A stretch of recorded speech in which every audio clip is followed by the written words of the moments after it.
Aujourd'hui, je me présente à vous en tant que pèlerin de la cathédrale Notre-Dame de Chartres.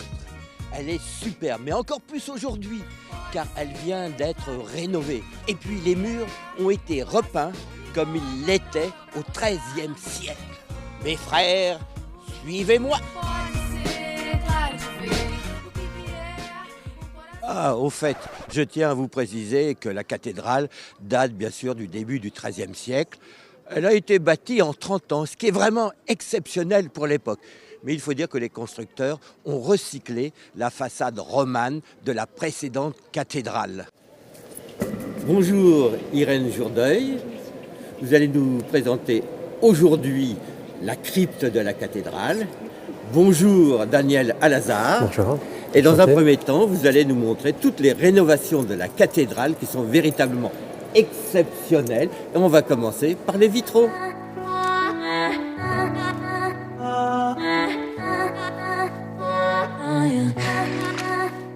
Daniel Alazard, nous sommes donc ici dans le Triforium, juste au-dessus du chœur qui est le plus grand de France. Alors je crois que depuis plusieurs années vous menez une campagne de rénovation, notamment tous les vitraux ont été nettoyés, on les voit comme ils étaient au XIIIe siècle, à commencer par ces 3 vitraux de la façade. Ce sont des vitraux du XIIe siècle. Ce sont des vitraux du XIIe siècle qui sont en place de la cathédrale précédente et qui ont vraiment l'authenticité de cette période. Alors au-dessus, la rosace. Alors la rose, elle est du XIIIe siècle, elle représente l'Apocalypse.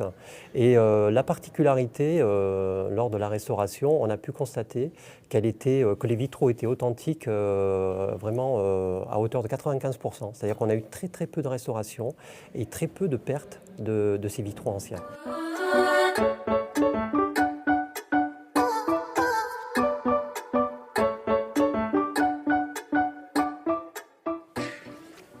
Daniel Alazard, avant de nous intéresser aux parois de l'église, arrêtons-nous 2 secondes devant la Notre-Dame de la Belle-Verrière qui date, elle, du XIIe siècle. La particularité de cette verrière, c'est que seule la Vierge date du XIIe siècle.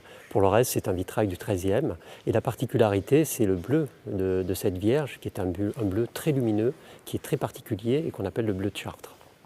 En rénovant cette cathédrale, donc, vous êtes aperçu qu'elle était entièrement peinte. Alors c'est quand même très curieux parce que la cathédrale est faite de blocs de pierre et on va s'amuser à repeindre dessus des fausses pierres.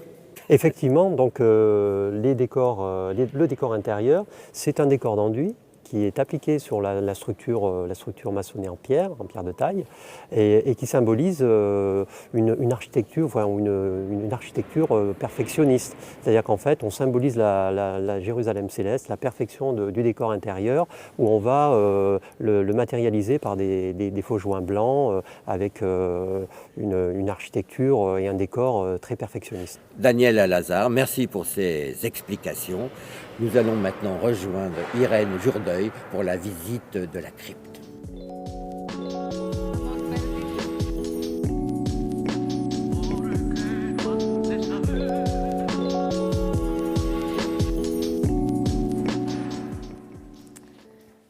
Alors, nous voici donc devant le fameux puits celtique qui est installé dans cette crypte, la plus grande de France. Alors, vous pouvez nous raconter quelques légendes par rapport à ce puits? Nous sommes devant le puits des Saints-Forts, dont la légende dit qu'il est d'origine celtique.